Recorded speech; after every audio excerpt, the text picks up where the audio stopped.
బడుగు బలహీన వర్గాలపైన దాడులు జరిగినాయి. వాళ్ళ డ్రైవర్ ని గంజాయి మత్తుల్లో చితగబాది కొట్టి చంపేసి దళిత డ్రైవర్ ని డోర్ డెలివరీ చేస్తారు అధ్యక్ష. వేర్ ఆర్ వి గోయింగ్ అధ్యక్ష?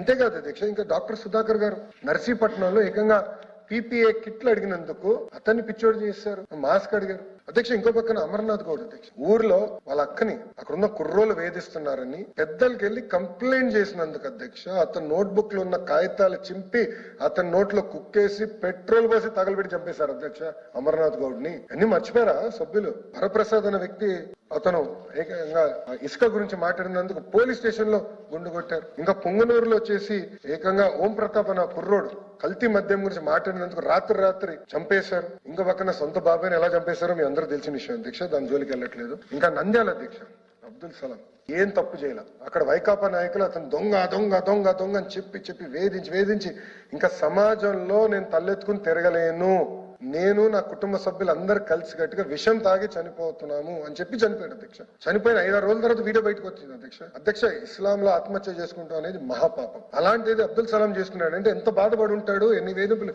అయి ఉంటాయనేది దయచేసి గౌరవ సభ్యులందరూ ఆలోచించాలి అధ్యక్ష.